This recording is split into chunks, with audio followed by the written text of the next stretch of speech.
mga kulit! Welcome back sa aking channel!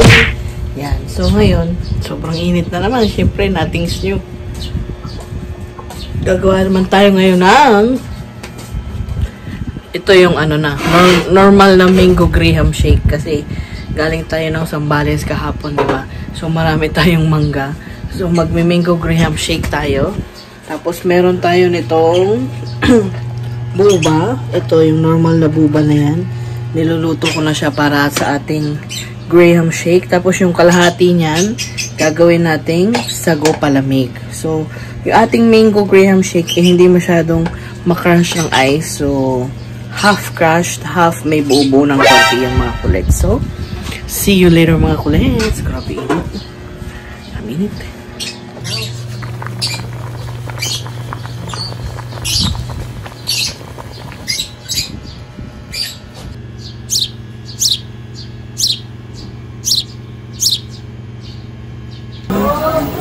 Laman at vanilla. Yay! Yan mga kulit. So, lulutuin na natin yung sago. Nag-init na tayo dito ng tubig para malagyan natin ng asukal at arnibal. Tapos dito sa kabila, gagawa tayo ng sugar, melted sugar, parang arnibal para sa ating sago pang graham shake. Mango graham shake. Yan.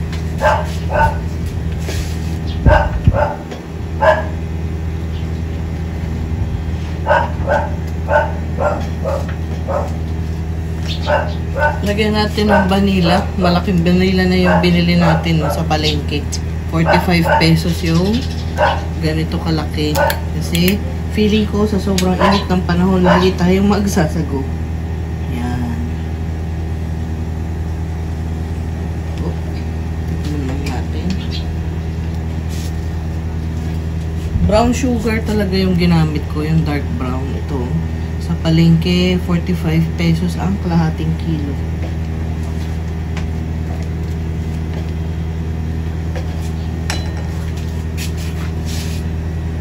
So, para sa ating mango graham shake, ito na yung arnibal natin para sa ating boba pearl. Yan. Para may lasa siya.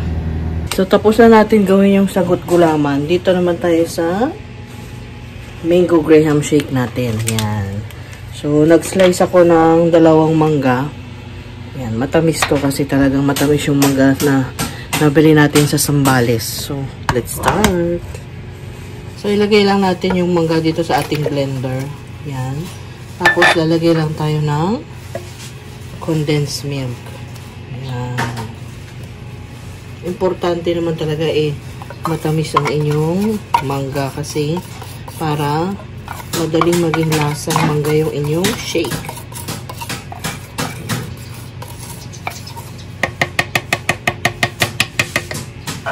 So, ready na yung ating mango shake mga kulets. Gagawin na lang natin yung boba pearl sa baso at saka yung crushed graham.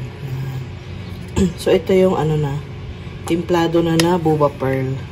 Kasi hindi siya masarap pag wala siyang timpla. So, yan.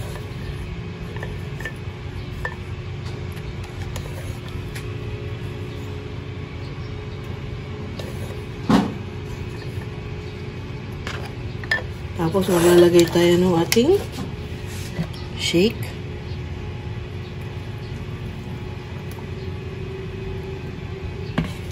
Tapos, crushed graham.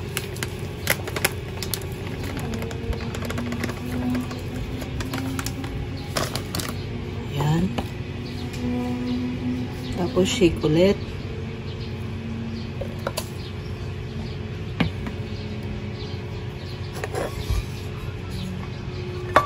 Lagay tayo nito. Yan. Shake ulit. Ayan na siya. Tapos graham.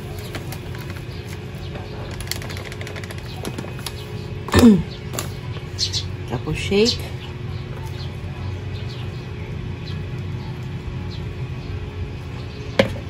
Yan. Tapos lagay tayo ng boba pearl.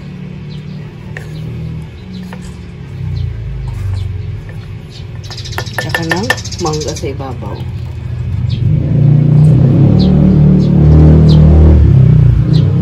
Yun. O, diba?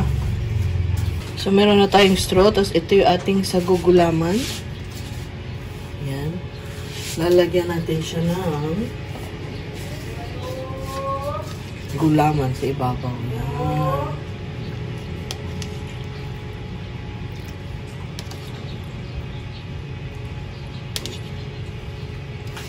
Yun. Tapos, straw. So, yan yung dalawang palamig natin ngayong araw na ito. Sagot gulaman at saka mango graham shake. Yan.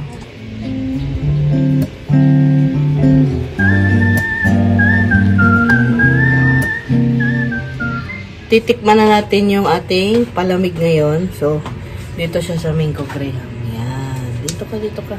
Ako dito sa sagot gulaman. Hindi mo na kailangang haluin.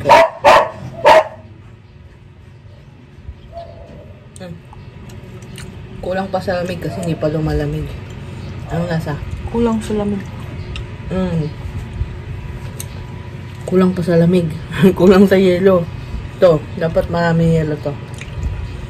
O, haluin natin, hindi pa siya lumalamig. Ito talaga, hindi makrush ng husto yung ice. Kasi nga, hindi naman gano'n yan nakakrush yung ating ice, mga kulets. Okay na yung lasa. Kulang ang alin. Magbaga ng ice.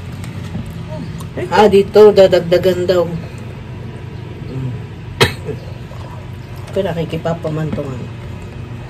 Masarap, ang tamis. Sakto lang tamis. Ayun, wah.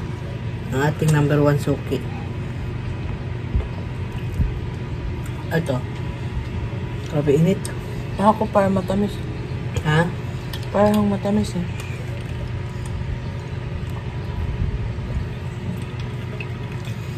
Sakto lang yung ano.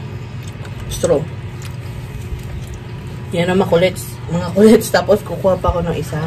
Para naman kay Papa. So, ito na yung pangalawa mga kulets. So, kung nagustuhan nyo yung ating video for today, please don't forget to subscribe, comment, like, and share. See you tomorrow mga kulets. Kakain muna kami. Tsaka ang init. Pahinga muna. Bye!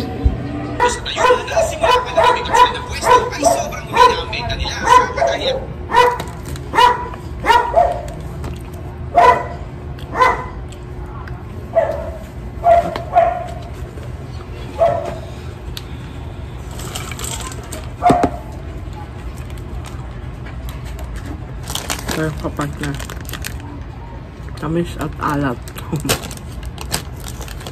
Ano pala tong pizza?